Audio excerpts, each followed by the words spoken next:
Hello, and welcome to the Holistic Fitness Podcast, where you'll learn how to get your goals without burning out. I'm your host, Laurie, and this show isn't just about movement and nutrition. You probably already know that exercise and nutrition is important for your mental and physical health and well-being. It's also about stress management, mindset, shedding those limiting beliefs, and working through some of your childhood trauma while you're at it. Today, I'm joined by Kristen Matthews. Kristen is a movement and nutrition practitioner located in Santa Monica, California. Her philosophy is simple. It's about going back to the basics through movement, breath, community, and real food.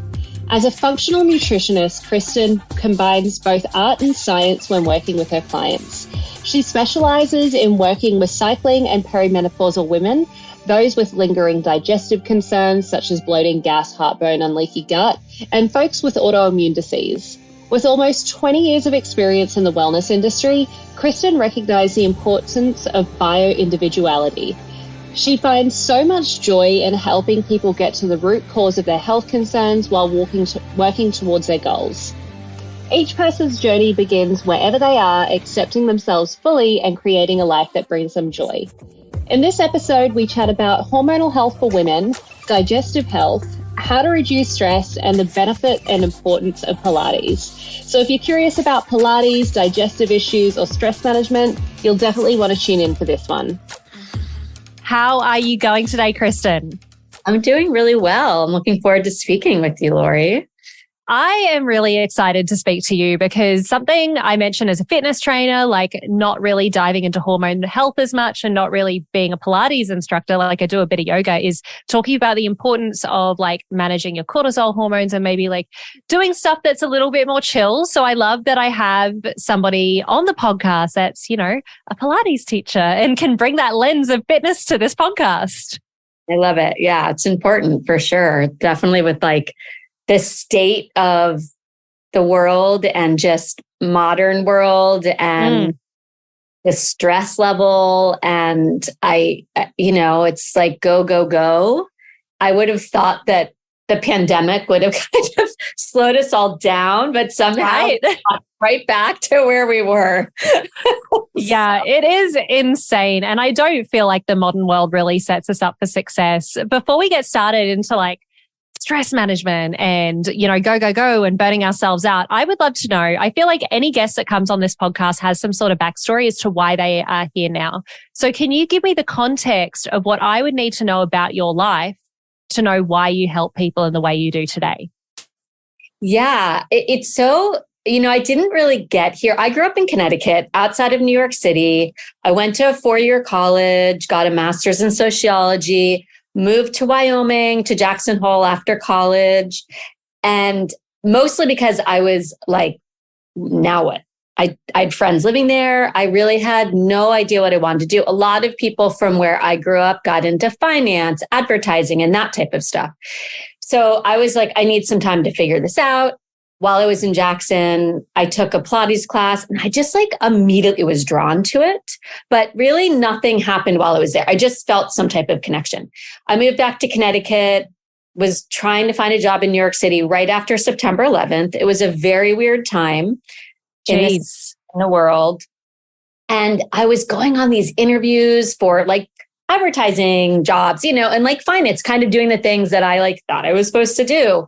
And nothing felt right. I mean, I think it was especially hard after living in nature for 3 years and then moving back and going into the city. It was a little jarring to my system. I had a really good conversation with a woman who was an HR person at an advertising company that said, I just don't see you in this world in the nicest way. Like you could do it, but I feel like I see you doing something like owning your own business. It's something very small, like just a different, I don't remember exactly. It was many years ago. And then I just realized like, yeah, this isn't what I want to do. So I kind of dove into Pilates because I found it again a few years later. And I just felt like working with people. I was a gymnast, a diver, a dancer. I was always interested in figuring out ways how to help myself. Pilates really helped my back. I noticed changes in my skiing. So kind of to make a long story short, Pilates was the first thing that got me into the wellness industry. And I just grew from there. And then in my late 30s, my late 30s, maybe mid 30s, I started having major energy issues. I was getting these like weird rashes when I would eat certain foods, head to toe, wasn't allergies, didn't have asthma, and I was having these weird attacks. Ended up after going to like 5 or 6 doctors, finding out I had Hashimoto's, which is an autoimmune thyroid disease. Jeez, yeah. So in the process of trying to figure out that that's what was going on with me, I decided I wanted to go through a nutrition program because I just, I'm someone who's like, something's going on. I need to figure out what. And I was doing a lot of research, and I was like, I want to learn more so I can help other people. So it really was one I was searching a little bit for kind of my purpose with the Pilates. And that seemed really, a lot of it has been like intuitive. I have to say, like, that felt right to me. And then I also have ADD, which I didn't get diagnosed until I was older, but going to an office and sitting at a desk was like my nightmare. And I couldn't really explain it to people. Everyone's like, a job's a job, Kristen. I was like, this just is not something I can do long term. So Pilates is perfect. I'd bounce around. I get to, every day is a little different. And then with nutrition, I got into hormone testing and gut tests and blood chemistry. So I'm always learning. I'm like about to take a pelvic floor program that's self-paced, but I just love learning. So always so that's my long-winded answer to that. Yeah. No, that wasn't even long-winded. I want to dive into the details here, Kristen. Like I want to know the deepest, darkest secrets. No, with the Hashimoto's though, you obviously, like from what I've observed, from what you've just said, there's been a pivot to more like gut testing, hormone testing, and now you're doing a pelvic course. I'd really love to know like why it evolved from like being a Pilates teacher to, hey, I want to provide this kind of service. Like how does your gut and hormone health play into what maybe you've been through or what you observe others go through? Yeah, that's a great question. So Pilates at first, I remember early on in my Pilates career having a conversation with a friend of mine, and we both have come so far in our careers, but at the time we were like, we're fine what we're doing, She was fine with the job that she had. I was fine just teaching. I couldn't really picture myself doing anything else. But it kind of just, as you get older and as you gain more experience, if you're someone who likes to teach and likes to mentor people, inevitably you want to grow more. So I got into training with Pilates. So I teach people to be teachers. And then, so that was kind of the first shift I made with that. And then with Hashimoto's, I think I just realized like, it's not enough for me to just be able to move people, because movement heals, obviously. But wellness, holistic wellness, is, as we know, it's more than just movement, right? It's movement, food, stress reduction, community. Those are like my things I like to focus on. And so, with my experience, it was really isolating. And I felt like, again, you go to all these doctors before you get diagnosed and you feel like gaslit to some degree. And I'm also really sensitive and I want to be like, okay, you're the doctor, so but like something's not right. Like I know it's not right. Like you're telling me everything's fine. Everything's not fine. Yeah. So, and look, it's like science is ever changing. And I think, so first I went through the nutrition and then I realized like, if I'm able to, it's expensive to do some of those tests. I think if someone's kind of tried to change the way they've eaten a little bit and worked on stress and they're still having major issues, then I go down the testing route, because it's not like I want nutrition ideally to be accessible to anyone who wants it, but it's not. I mean, I shouldn't say it's not. It can be, but those tests can be a little pricey. So they're not always my first go-to, but they're my go-to if people have tried all these things and they're just stuck. Because then it's like, all right, let's dive a little deeper. Let's peel back the layers. Because a lot of the times it's just throwing a Band-Aid on, whereas like we need to find the root of the problem. I don't totally know, like Hashimoto's is my mom and my sister both have it. So clearly there's a genetic component that we all know. And then the other things are lifestyle and environment. So it's like, I hate saying this right now because of everything that's going on, but genetics load the gun and then lifestyle and environment pull the trigger. I know I need to find another one. If you have a good other reference for that, I would love to hear it. But that's like always been something that people have used. So you have some control over things, and then you do a lot. And then the genetics are just they're not your destiny. And I had a mono when I was 21. There's a possibility that contributes to Hashimoto's. I mean, I think there's just so much science and there's so much research that can still be done and all this stuff. But, and I understand it's not going to take priority over cancer research. I get that, but I do think, I mean, the amount women get thyroid disease 5 to 8 times more than men. And there's minimal, we're 51% of the population. And we need more research on women, right? Yeah. Anyway, that's my little high horse. Oh my goodness. There is so much that you said though that I resonate with. And on that genetics versus actions you take, I think that even though it's sometimes we grow up or are given circumstances that aren't ideal, being powerless to it is so much more painful. By taking actions, and actually the podcast before you, I haven't validated what he cited, but he cited that genetics is 20%, but lifestyle is 80%. Like there is data out there. I don't know where it is. I'm citing something a previous guest said, but it was Drew Szynski, and yeah, he mentioned that, and I noticed that with clients myself in terms of like, you may have 2 obese parents and you may have been obese growing up, or, I obviously work more with weight loss and fitness. You work more with, hormones and maybe autoimmune diseases.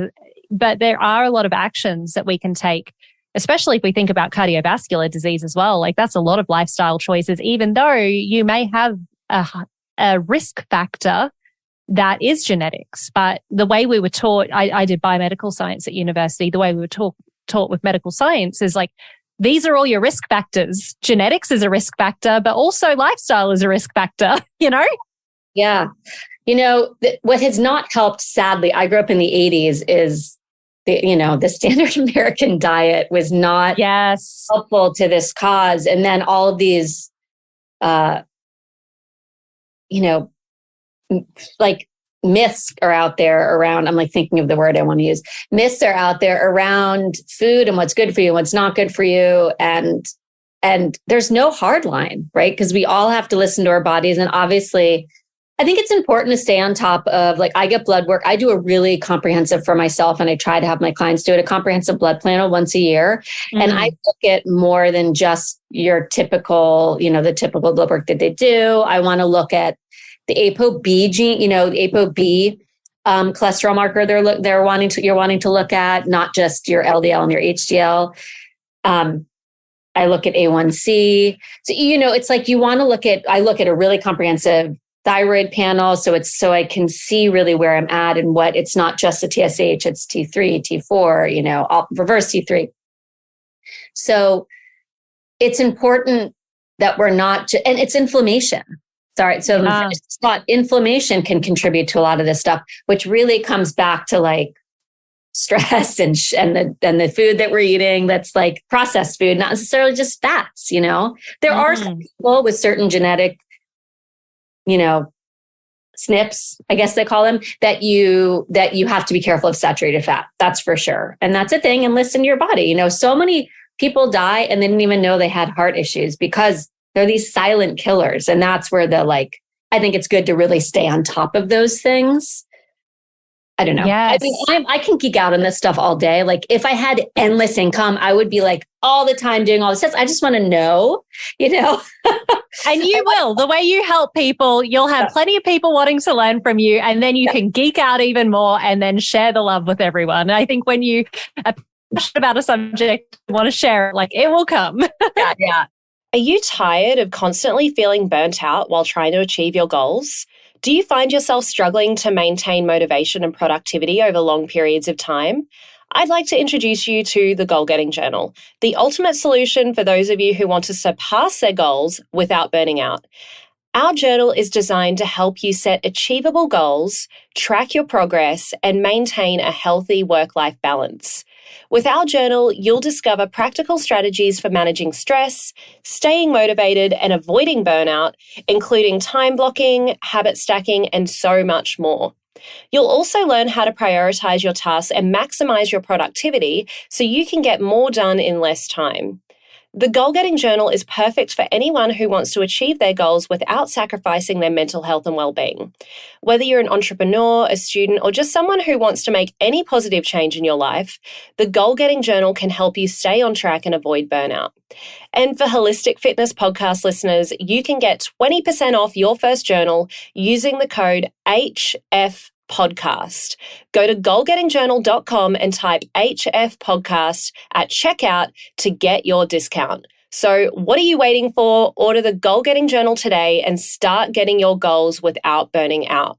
I really want to geek out with you on this hormone issue, but something about hormone health and digestive health. But before I go there, something that I've heard you say a few times is how your intuition led you to different places. And you also mentioned intuitive eating right now. And you also mentioned that, you can be quite sensitive. So when a doctor tells you something and you know that it's not quite right, you're pretty sensitive to that. While it's reliable, it's more subjective intuition. How has that played a strong part of your journey? And is anything that you've been able to help clients with, just getting in touch with that kind of intuitive aspect to improve their health? Gosh, that's such a good question. I think that there's a lot of information out there about diets, and we get inundated with it. And so, people are constantly like, this is what I'm supposed to be eating. This is what I'm supposed to be eating. This is what I'm supposed to be eating. And I luckily did not grow up in a family that focused on diets. And we weren't even a fat-free family when that was really big in the 90s. Yeah, it was crazy. So I ate too much sugar, by the way, though. I love my parents, but we were definitely the house that everyone came over to because we had the sugar cereal and the Pepsi and the Coke in the fridge, so that's its own thing. But there's no food issues really in that sense, which is, I'm lucky. And I know a lot of people do have that. And, that's something you want to work on with a therapist or a coach or something. But as far as intuition and eating, I do think that if you can just stop listening to what people are posting as far as this is what you're supposed to eat, and take some deep breaths and actually listen to how your body is feeling, if you can tune out all of the stuff out there, your body is smarter than you think it is.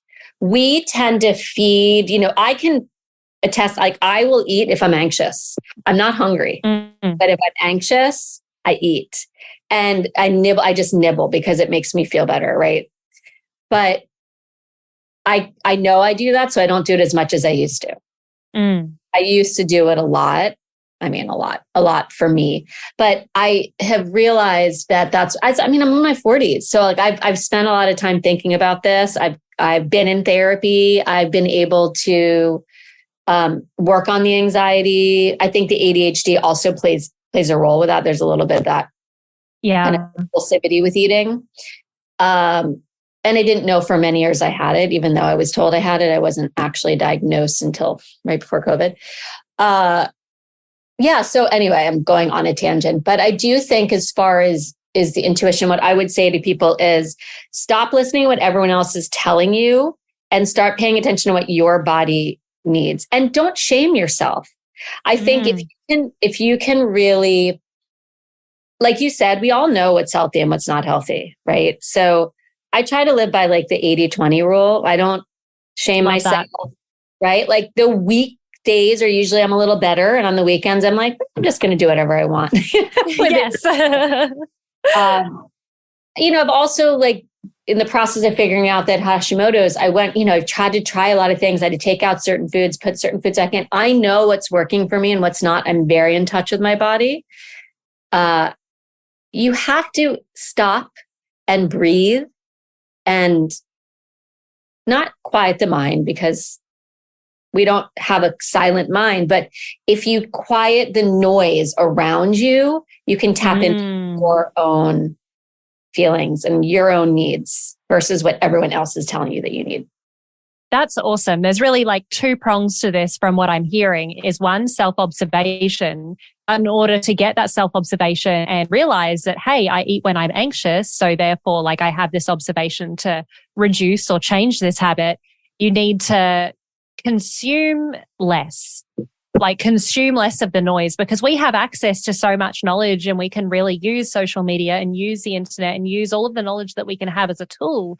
But we can also use it to our detriment by saying, oh, maybe keto's for me, maybe vegan's for me, maybe paleo's for me, maybe Pilates is for me, maybe like resistance training is for me. And we kind of get lost in other people's reality that we lose touch with ourselves and therefore, maybe get gaslighted by doctors or, don't really know what's going on internally because we haven't had that space for self-observation. I think that was like a really cool way to explain that. Oh yeah, no, that's such a great summary of that. So let's dive into hormones and digestive health, because digestive health causes inflammation, which takes a lot of energy in the body. And then we've also hormone health that can affect our stress. It can affect our sleep. It can affect so much. It can affect how we metabolize things. So I think because you had access to viewing so many different people's datas, can you data sets? Great. I guess I'm not the data girly. I'm the speaking. I tell people about the things. Yes, can you give me like the too long, didn't read, or like a few different things that you've observed from looking at so many different people's like hormones and digestive health? Yeah. I mean, I think one of the biggest pieces is the stress component and cortisol levels being off, whether too high or too low. I mean, I think more often than not, they're going to be too high. And digestion's a top-down process. So before you even put food in your mouth, digestion has started. So that's crazy. I didn't know that. Yeah. Because your brain is it smells the food, the digestive start flowing, and your body needs to be in a parasympathetic state to prioritize digesting your food versus being in that fight or flight state where things will shut off. Yes. So the hormones get affected immediately if you're eating on the go, or if you're, eating, I don't know. I mean, watching TV and it's a really scary movie or a TV show, or there's a lot of violence. This is a quick funny story. This is very typical LA. I love stories. Tell me. I was with my friends eating in Beverly Hills. Two of my friends, they're sisters. And one of them has a friend in New York who was attacked like really viciously on the street. And she was talking about it and she's like, do you want to see the video? I don't remember the exact how it came up, but my response was no, because we're about to eat and I want to be able to digest my food properly. You know what I mean? And they were like, overheard LA. Like they were just like, that's so amazing. Like, So it's like the things that you just like come out of your mouth when you're in this wellness, it is kind of amusing. But so that's that is something that is hilarious. I do love that. I would have loved to have been a fly on the wall in that conversation. And by the way, I'm dumbing it down because I don't remember exactly how, and I think it was even funnier. We had it down somewhere because my friend texted it to me after. She's like, this is the funniest thing ever. And very West Coast, babe. Very West Coast. Every once in a while, she'll text me just that quote. I'm like, Yeah, that's so funny. So it's so simple and it's so basic, but that is really important. If you can sit down and eat with people, that also is community. It helps you eat slower. It helps you put the fork down. It helps you, I think, if you're having a nice conversation, it helps. Versus if you're getting in a fight, then eating is probably not the best idea. So that's one thing. And then my tangent-y, you wanted to know about digestion and hormones, right? Is that what we're talking about? Yes. Just my ADD brain was I'm talking. probably similar. I'm on ADHD podcast because I got TikTok algorithm. For some reason, I don't know if I have it, but maybe I just have the HD of it. So I feel you because I'm like, ooh, squirrel. So Yes. I'm here for the squirrels. Yes. Yes, but we're talking about from all the tests you've seen, kind of like the common advice you're giving people. So one is giving people the advice of slow down when you eat, be mindful when you eat. What else? Yes. And then another thing is, so since I started kind of focusing on the perimenopausal world with estrogen, so your estrogen and a progesterone are like these like dance partners that should be really working. I read that in one of my resources, be working beautifully together. But when you start to enter perimenopause, which can start in your late 30s, into 40s and 50s, they start to get out of sync. So with that hormone dysregulation comes a lot of digestive dysfunction. So estrogen starts to slowly decline while progesterone starts to slowly decline while estrogen does this like up and down and up and down. And that can cause a lot of digestive distress. So one of the things you want to try to do is you want to eat a lot of fiber because we want to nurture that microbiome. You want to, again, do your best to eat in that parasympathetic state. You want to eat a lot of fiber, eat a lot of cruciferous vegetables. That's a big word. Can you tell me what that means? Cruciferous vegetables are things like Brussels sprouts. Yes. Okay. Broccoli, those kind of things. Yeah. Green leafy kind of green veggies. Yeah. And they're really good. First, if you're adding fiber, if you haven't been eating a lot of fiber and you start to add fiber in, this is just an FYI for people if you don't know, or PSA, add it in slowly because the stomach adapts to that. You don't want to just like, I have to eat this much fiber and like shove it in your mouth. And then the other component to this, by the way, is people aren't eating enough protein, and that messes with one of the things they can do is blood sugar because people aren't satiated enough. So yes, if you're not eating enough protein, you're eating all the other things, which often tend to be carbs. And carbs in and of themselves aren't bad. There's the like processed carbs, which we know this, right? But there is a point where it's too much, right? So protein is really important on so many levels. So hormones can really disrupt the digestive tract in the sense that because they're all over the place, there's a lot of rewiring that's going on in the brain. So you just want to try to nurture that as much as you can. And that it's not complicated. It comes back to like the simple things, eating in a state, making sure you're getting your fiber, basically eating like a nutrient dense whole food diet, right? With protein, healthy fats, and carbs. Yeah. And lots of fats, right? Carbs, veggies, same thing. So I love that, Kristen, because it's like people are coming to you for like hormone health and for digestive health or whatever it is, implementing new habits. Yes, there's probably other things people can do, but for the vast majority, it's slowing down when you eat, getting in a little bit more fiber through those whole foods, whole vegetables, and finding a way to kind of balance out those macronutrients a bit. Maybe carbs are great, but let's replace some of those carbs with proteins because protein's going to help you feel full for longer. So that's I love the work that you're doing here in terms of like helping people, not just like, I know that you can add supplements and stuff, but helping them with more of that whole food kind of diet. Something that's kind of like speaking out to me throughout this podcast is that you studied sociology and you've spoken about community a couple of times.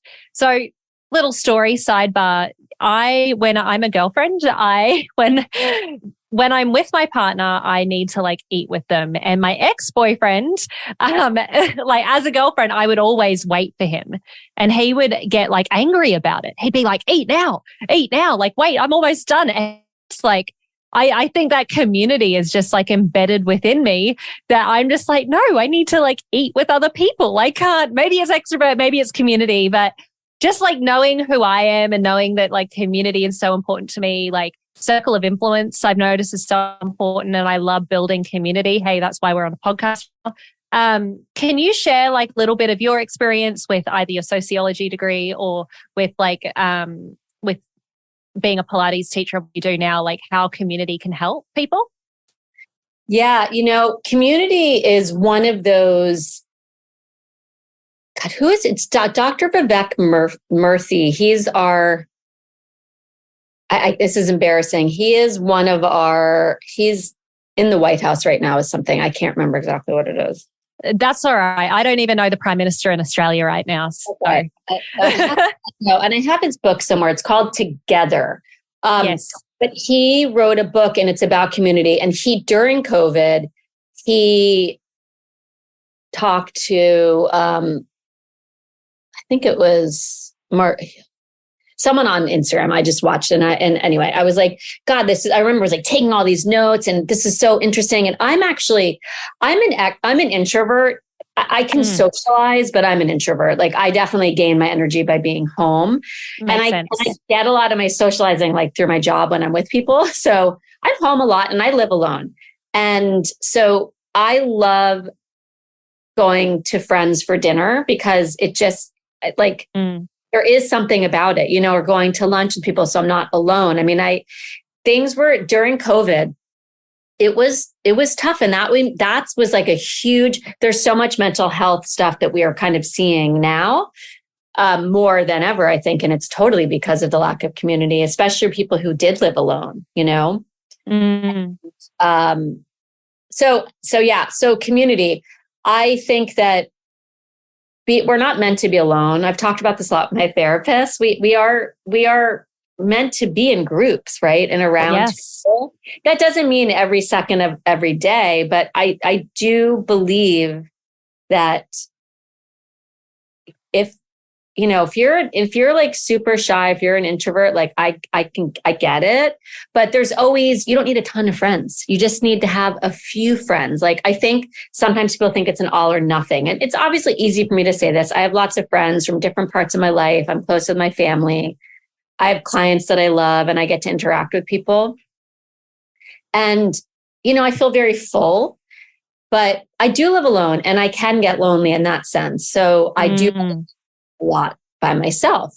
But I heard someone on some show the other day, I was watching some silly reality show and she was like, I FaceTime my friends in a meeting because I live alone. And I was like, that's such a good idea, right? Like even if you are alone, you still can be, that's the great thing about technology. You can be with someone. Yes. So, and I just, again, like I don't know the full science behind it, but there is enough, like there is science that it's clearly out there, right? That we sit with people, you sit across from people that you like, you're calm, you communicate, you don't eat as fast. I love it. I love going over to friends for dinner or out to a restaurant. Hey, Holistic Fitness fam, a quick message from one of our sponsors, Ned. As you all know, I recommend good nutrition, movement, and stress management practices before supplementing, so you know what type of supplementation that your body actually needs. For me, I supplement with very few products, but Ned is one of them. I'm a type A, high-energy, ambitious business girly with massive goals. And sometimes I honestly just need to chill out and relax a bit. I've found that both Ned's de-stress and sleep blends fit in with my busy lifestyle and ambitious goals, but I was honestly not a big fan of CBD products before trying Ned, mostly because of the culture surrounding weed. I just didn't want something that was going to alter my state of mind so that I became much less of a goal-getter or less ambitious. That was until I learned about full spectrum hemp and their benefits. Ned blends are chock full of premium CBD and a full spectrum hemp of active cannabinoids. Ned's full spectrum hemp oil nourishes the body's endocannabinoid system to offer functional support for stress, sleep, inflammation, and balance. These products are science-backed, nature-based solutions that offer an alternative to prescription and over-the-counter drugs. All of Ned's full spectrum hemp oil is extracted from USDA certified organic hemp plants grown by an independent farmer named Jonathan in Colorado. I'm obviously a big fan, but don't take just my word for it. Ned CBD products have over 2,000 five-star reviews, and they work with incredible partners in the medical field like Dr. Caroline Leaf, Dr. Christian Gonzalez, and Dr. Will Cole. Ned is providing Holistic Fitness podcast listeners a very special discount. If you'd like to give Ned a try, listeners get 15% off Ned products with the code Lori Lee. Lorilee. Thanks, Ned, for sponsoring the show and offering a natural remedy to bring balance to so many people's well-being. Community and social wellness, I feel like is underlooked, and I totally agree with you. Like, I personally live at home by myself. Like, I've been living by myself for about 3 years now, and I'm an extrovert, so I gain energy from being around others, but it's finding ways to build community, whether it's like having these conversations like we are right now, or whether it's via social media or via FaceTime. I did actually watch a Netflix show that it was studying like the highest amount of centenarians. Oh, the ones who live the longest? Yeah, live over 100. Yeah. And there was like this island, I think it was off Sardinia in Italy, where there's like a really high percentage of people who like live to over 100. And like one of the number one factors for that was community. Like, the great uncle is still making the pasta sauce for like 20 people. And then like the niece is making all of the pasta, and like the fact that they all have their role, it like gives people something to live for and a way to connect with others. And I found that really interesting when I watched that, and that there was actually a science behind it, studying it. And it's like, yes, eating well and moving often, really important, but also feeling connected and feeling like you're adding value to something greater than yourself is also really important. It is really important. I think people are starting to talk about it now, that again, maybe because of the pandemic, but it is undervalued overall compared to the other things. And I get it. People get home from work and they're tired, but what they don't realize is maybe being around people versus, like, you need to reset. That's fine. I understand that, but make sure you make time to be around other people, because there's a lot of mental health stuff going on in our country. I can't speak for other countries, but we know there's a correlation between that and our phones and social media. And it's like you're not really with people. It might feel like you are because you're watching people. I do it too. I'm like, I need to interact with actually my friends and not watch. Yes. Watch memes. Yeah. That's not helping my mental health. So I know it's good. There's apps that help you put a limit on how much time you spend on your phone and stuff like that. I go for a walk with one of my neighbors. We got close during COVID, and I love that. It's just, you just have to figure out ways that make it work for you. Like, that's an hour I know that I can go for a walk, come back home. It's not too draining for me. Again, as an introvert, like, I'm getting my steps in, I'm having community interaction, and that's great, And I think more people are working from home. So I think this is something that we need to talk more about, and we need to really discuss ways to build it into our lives. People with kids need to start talking about that with them. People have their own personalities, but so you have to work obviously with your own personality. We're all individual. But community, I'm going to emphasize community for sure. I love that. And like when you said it comes back to the individuals, that comes back to what you mentioned about intuition as well, observing yourself, knowing how you gain your energy, and then choosing to engage in activities that either energize you or are essential for your overall well-being. Something else that I know you speak about a lot is stress and stress management, and that can put your hormones out of whack. And you did allude to, most people having like higher cortisol. So can you tell me like how one would go about reducing stress, seeing as we seem to be an increasingly stressed population? I know. It really is. It's crazy. I just think it's how much it's increased. The world and people have always had stress. You think about the wars that we've gone through and not, and not living with electricity, and, our lifespan was so much younger. We live longer lives now. We are exposed to stress. Isn't just, we're not running from a bear. Stress is constant. It's like driving down the street. It's watching the shows, which I totally do. It's the food that we're putting in our system. It's the lack of sleep that we're getting, and all that stuff is contributing to stress. So we all have control. I don't want, I always tell people, like, don't get stressed out trying to figure out how to de-stress. What you need to figure out are like, how are ways throughout the day, like a mom, like a busy mom who works, parents, but a lot of it falls on a mom, but like moms who work, to me, I feel like have so much stress, and their priority is never themselves. It's like, and I have my friend who owns a studio that I work at. She's 2 kids. She owns a studio. I mean, it was insane during COVID, and she's been sick a lot, and it's 100% because of stress. Yes. And there are times in your life where, like, okay, I can't control this pandemic and the studios being closed. It is going to be a little stressful with the kids home and I have to work, but what can I control? I can control the food that I'm putting in my body. I can control, hopefully to some degree, the amount of sleep I'm getting. That's a little tricky with kids.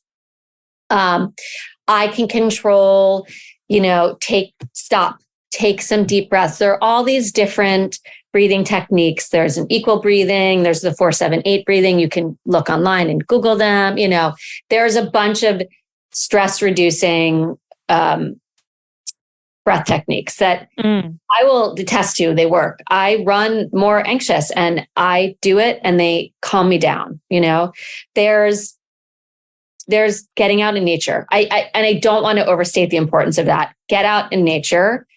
Everyone I know will say it calms them. Put your feet on the grass or in the sand or in the ocean. Go into the mountains.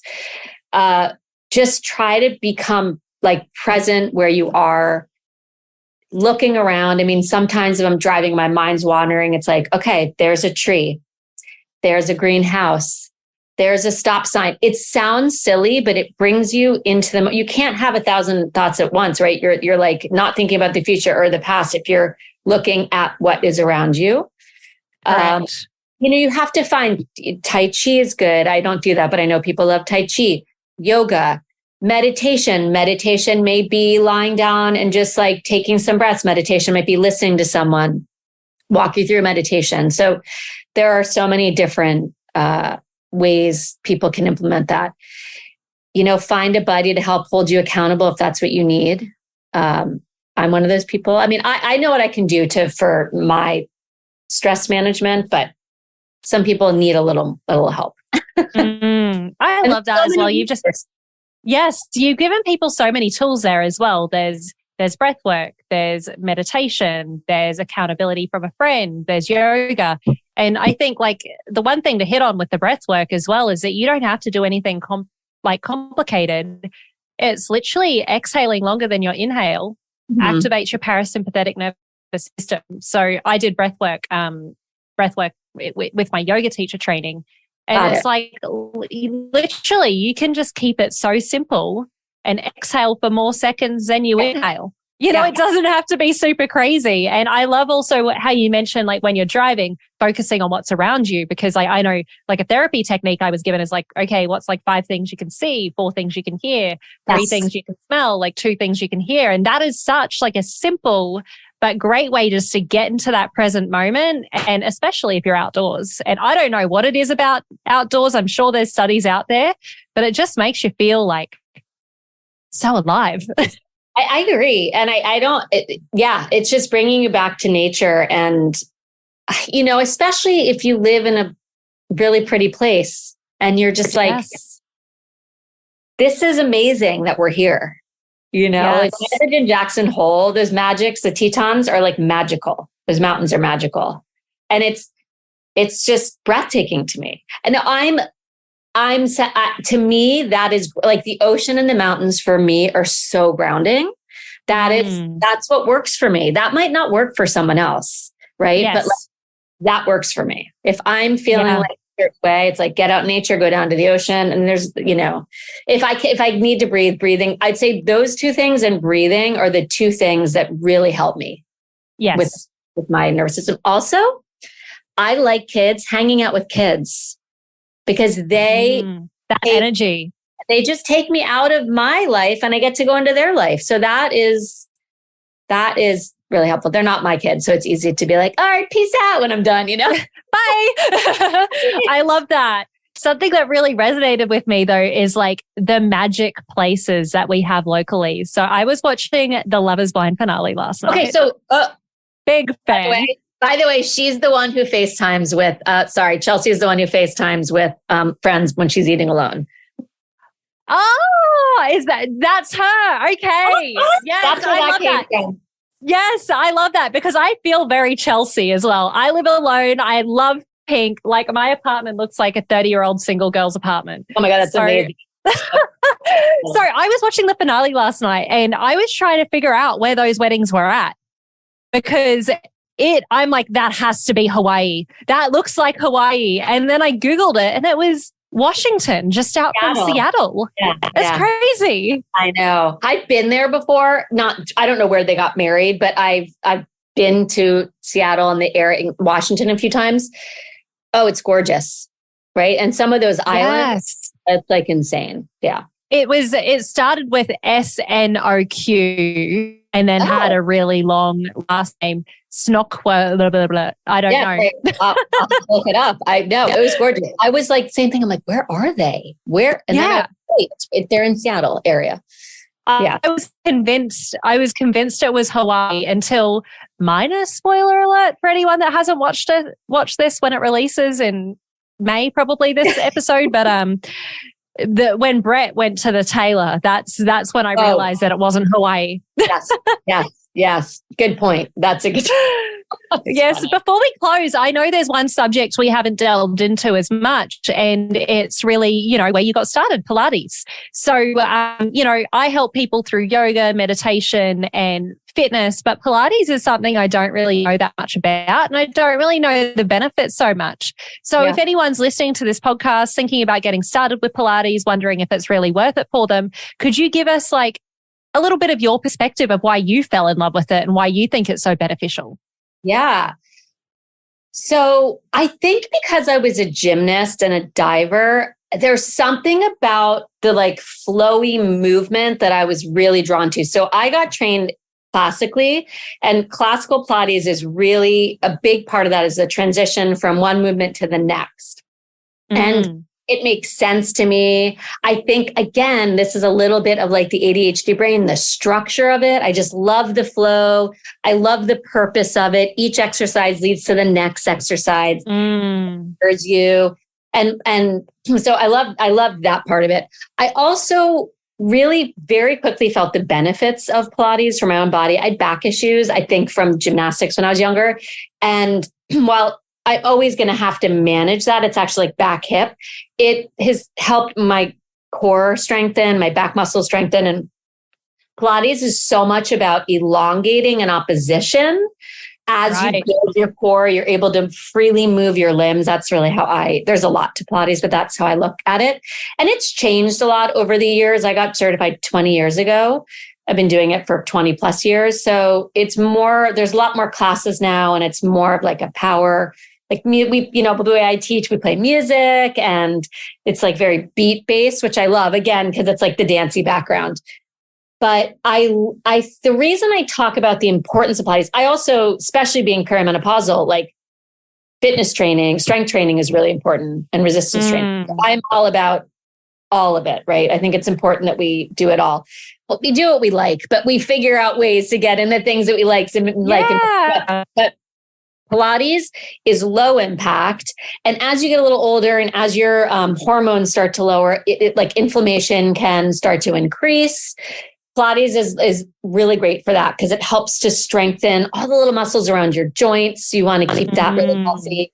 Because it's low impact, you don't have that same kind of muscle, like you'll get sore, but it's not going to be the same as if you were lifting super heavy weights. Yes. Which, by the way, I feel like there's also, when I weight train and the way I train, I'm not dying. Like I feel it, but I'm like, I can move, I'm not getting to the place where I'm wrecked. But Pilates also has a little bit of a mindfulness component to it. So you really have to focus on what's going on to really get, to get the most out of it. You'll get benefits no matter what. It helps, and anyone can do it. You can do it as a kid. You can do it all the way up into your 90s. I have a 90-year-old client right now. So I think that it can be done in its own, because it can be done individually, whether you need to scale it down or whether you can do it when you're pregnant or postpartum or in your 90s or an athlete or, or like getting ready for your wedding or something. There's like so many ways you can have. And a good teacher knows how to do what the client needs. And I don't know, I just think it's a really great overall longevity type of modality. Yeah, for sure. It sounds so accessible because you're not just getting like the resistance training aspect in it, but you're also getting that mobility, which is so important to age gracefully, is to remain mobile, because it's not about looking really hot or having like a really big booty from lifting heavy weights. It's being able to squat down, being able to hinge to pick things up, being able to stretch. And mobility, whether it's via Pilates or through stretching, is so important. I feel like if I was a Pilates teacher, and maybe I will do my qualifications one day, I would be a classical one as well, because I'm ex-ballet and gymnastics. Oh, yeah. Here's the thing though. So with our teacher training at this studio I teach at Sphere, we teach all of the classical reformer exercises, and then we also, because things have changed and modernized a little bit, we want teachers to be able to teach in the modern world, right? So it's like we teach the foundation, and then you understand how to teach a little bit more to what people might want or need today. Yeah. But no, I love it. It's so fun. I've been teaching. Someone recently asked me, like, how are you still doing it? I'm like, well, I love what I do. Like I've mixed it up. If I was just teaching Pilates the same way I was teaching 20 years ago, like I'd be bored. But I'm a teacher trainer. I do nutrition. I get to like focus on this perimenopause time. And I've released this program, which I'm really excited about, so it's I keep busy. That's awesome. Yeah. And I'm so glad you found what you love, because I think, whether it's a corporate job or whether it's a Pilates teacher or whether it's a yoga teacher or like whatever you're doing, if you do it from a place of intention and love, your students or who you're serving, like whether it's clients, receive so much more from you and receive all that wisdom. Definitely. We've spoken about a lot: hormone health, digestive health, Pilates, nutrition, social wellness, like the list goes on what we've spoken about. Is there anything you feel like we haven't covered that you like really want the audience to know before we move to our closing question? Yeah, I think one thing I did want to touch on is that exercise is really important to our overall health. We all know that.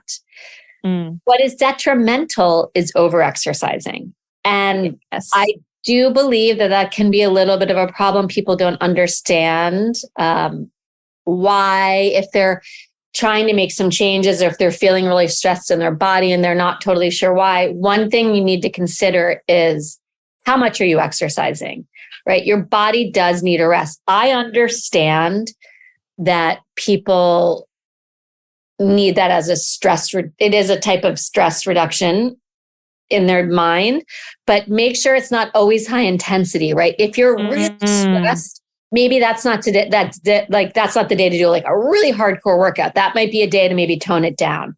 You have control over the exercise that you're doing. And because we're all, again, bio-individual, you don't need to listen to what everyone else is saying. This is what you need to do. This is what you need to do. This is what you need to do. Like, we all know we need to work out. Like, we need to get our heart rate up so many minutes a week. We need to strength for our bones, for our muscles, we need to exercise in general for our brain health, right? So for our like lymphatic system, that needs movement, right? So movement heals. We know that we need to move, but what we don't need to do is move so hard all the time that it's just too much. So I think that's probably the last bit I will say. And that's so important, because so many of us like self-medicate or choose to do movement in a way that is indicative of who they are. So if you're very high stress and you're quite anxious, often you'll go to the CrossFit, go to HIIT, or you'll do like running or something like that. When you eat is something that will be good for your digestion, will put you into that more of rest and digest state. So maybe it is a yin yoga class, maybe it's a lower intensity Pilates class. And conversely, people who maybe are in more of that depressive state and not moving often, they might want to do yin more or want to do the more relaxed states, and they actually may need a bit of a boost when it comes to their hormones. So I think that most people are in the former category though, where they actually need a little bit more, they need to move away from the high intensity stuff. But I think that's an awesome note to end on, because a lot of people don't consider that. Yeah. And that really, going back to what we talked about at the beginning, can really mess up your hormones. So yeah, we're all connected. It's like the whole body works together as a system.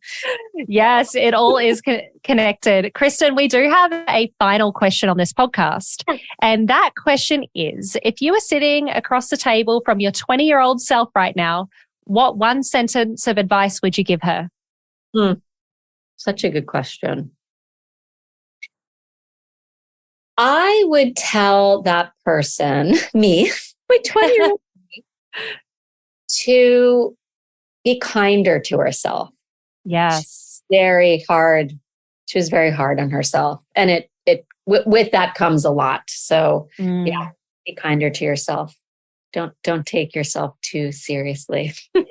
And that is so important, because it's so easy to fall in that trap no matter where you are in your journey. So I'm sure a lot of people can resonate with that of, hey, I should probably stop beating myself up too much. Yeah, it's so simple, but it's really sometimes the most simple piece of advice is the most helpful. And I think with wisdom, with 20 years, I've learned to, be kinder and stop when I need to stop, rest when I need to rest. Exactly. I'm sure a lot of people listening want to know more about digestive health, hormonal health, Pilates. So where can everyone find you and get in touch with you?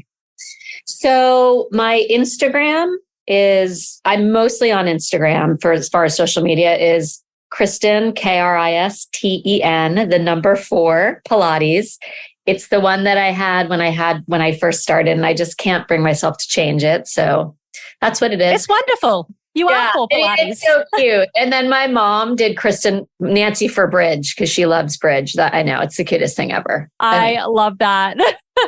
And she got on. And then, so that's Instagram. And then my website is just Kristen O. Matthews. So KRISTENO Matthews, MATTHEWS.com. And on there, I just have the different things that I'm doing. I have my 28-day perimenopause program. There's information on that. And you can purchase that there if anyone's interested in that. It's really cool. It's a great workout and nutrition lifestyle guidance. I love it. Yay. And I'm sure so many people will gain so much value from that as well, because I know. Honestly, yeah. Sorry, go on. No, my mum had me young, by the way. So don't feel old here. My mum's 51 or 51, I think. So she's in perimenopause, or just hitting menopause. Yeah. And I know a lot of what you're speaking about would really resonate with her and her friends, because she was always small all her life and she's still small. So her putting on weight is not really putting on that much weight, but relative to her, it is. And yeah, she's definitely coming to terms with those changes. And I'm sure that just witnessing that with my mum, hopefully she doesn't mind me sharing that. Sorry, mum, if you do. Yeah, I know that would help a lot of people. Yeah, no, that's cool. No, there's a lot of information about that. It's great. The workouts are really fun. I'm really proud of it. So that's Yay! My big thing right now. But yeah, so Instagram, I talk about all what we talked about is what I talk about on there. Pilates, health, and all that stuff. Yeah, digestion. Those are my main things. Well, it's been an absolute pleasure having you on the podcast, and I'm sure that many people want to get in touch with you and learn more about what you do. So thanks so much for joining. Thanks so much for having me. It was really great talking with you. Oh, wonderful. And for anyone listening at home, driving in the car, cleaning the house, whatever you're doing, eat well, move well, breathe well. And until next time, keep shining.